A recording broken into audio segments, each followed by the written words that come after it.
Shalom Aleichem, Assalamu Alaikum. Welcome to 2nd Chronicles, chapter 24, in which there are 27 verses. Beginning in verse 5, we see here, make haste to speak of it versus hasten the matter.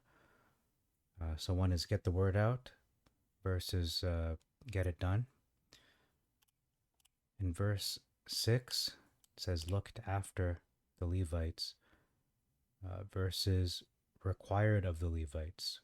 So the Septuagint is saying to follow up with the Levites versus require of the Levites. Okay, it's similar, just to be fair. I think it's pretty similar. When he assembled Israel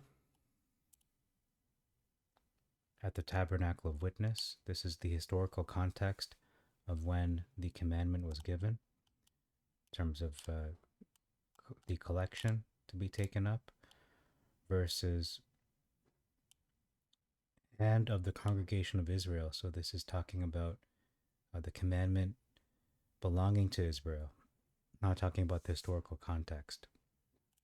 In verse 7, and her sons tore down the house of Elohim versus that wicked woman had broken up the house of Elohim. So her sons seem to be the ones responsible for tearing down the house of Elohim. I think that's more spiritually. I don't know if that's physically, but it seems more to be a spiritual expression. And it says they offered versus they dedicated. Offered versus dedicated. So this could imply burned offerings, perhaps, or even items that were offered for the service. So the holy things could be sacrifices, it could be items. In the Masoretic, it seems to imply they are indeed items. And then verse 9, we have an omission of spoke versus the word laid. So the servant of Elohim spoke. Verse 10, there's an addition of rejoiced. So it doesn't seem to be that they were rejoicing as they, it says Elohim loves a cheerful giver, but they weren't rejoicing as far as the Septuagint is concerned. And they filled in the box, or they gave until the box was filled, because they couldn't put any more collection in. It was full. Versus until they made an end, which means they stopped because they simply wanted to stop offering. Verse 11, officers versus office, more than sufficient versus much money. So it wasn't just a lot of money, it was more than was sufficient. Restored it to its place outside versus carried it to his place again, which could be misread as bringing it to his own place, not where it's supposed to be. But that's more of a, if you're really trying to nitpick and read into it too much, putting your own spin onto things. Verse 13, prospered versus was perfected, on its foundation versus in his state. Verse 16, dealt well with Israel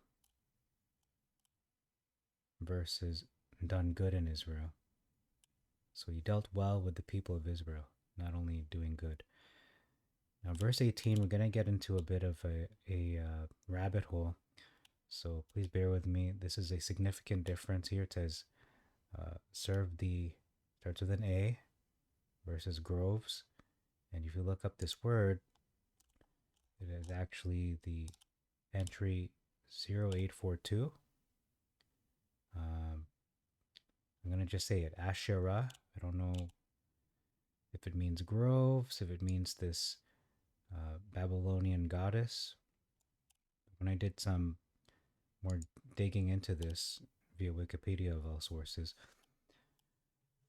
there is so much to read on this deity,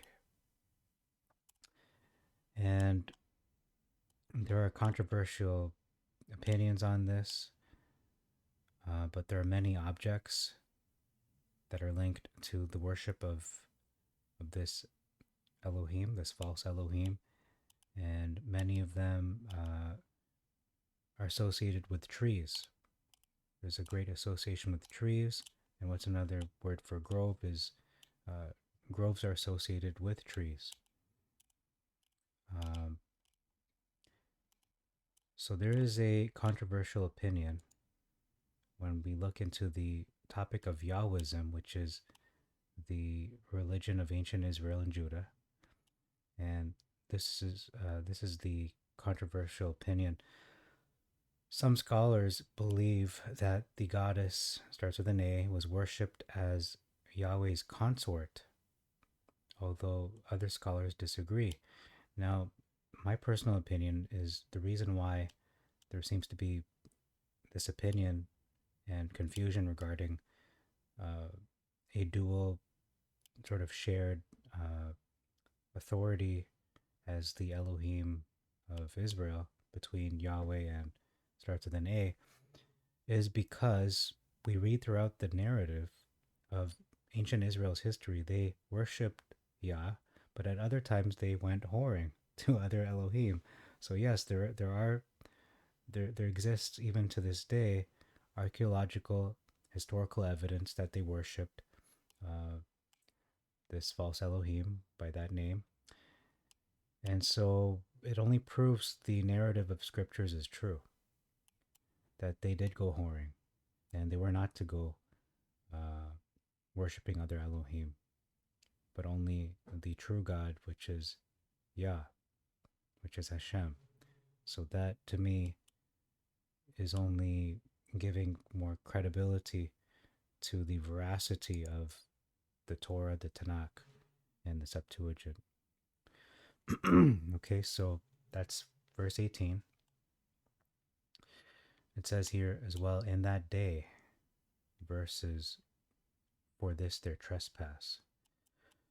Verse 19, and he, meaning Hashem, testified to them, versus they, talking about the prophets who spoke on behalf of Yah, testified against them. But they obeyed not, verses, but they would not give ear, they wouldn't even listen, much more obey. Verse 20, so shall you not prosper. So this is a just statement being made versus that you cannot prosper. So this is part of the rhetorical question instead of just presenting the consequence of transgressing the commandments. Verse 22, judge. These are his final words before death. Yah, look upon it and judge. Or Hashem, look upon and judge. Verses require. So take vengeance, essentially. And I'm going to read the verse because I think it's important when we consider and meditate on it. It says, Yoash remembered not the kindness which his father, Jehoiada, had exercised towards him, but slew or ended his son.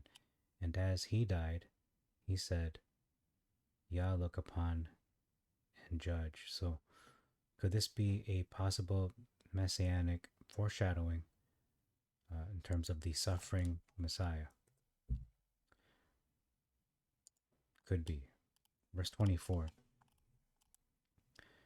He versus they. So he brought judgments on Joash versus they executed judgment, talking about the Syrians, rather than Hashem in the Septuagint. Verse 25, Azariah, talking about the son of Jehoiada, versus sons of. So they killed not just one, but all of them, or multiple of Azariah's, I should say, Jehoiada's sons. Last verse, verse 27, and all his sons and the 5 came to him. Verses now concerning his sons and the greatness of the burdens laid upon him. So I'm not sure who the five is. Is this the five the five sons, or is it the five who conspired? It says they that conspired were Zabed and Jozabed. So I'm not sure what it's referring to with the five. It's kind of a mystery to me. But concerning his sons and the greatness of the burdens laid upon him, okay, that seems straightforward. And the other matters, verses and the repairing of the house of Elohim. Okay, so that's all for this chapter. Thank you very much for your time. Until next time, I bid you all Shalom Aleichem, Assalamu Alaikum, Irini Mazisu, Pax Vobiscum. Peace be unto you, and Maranatha.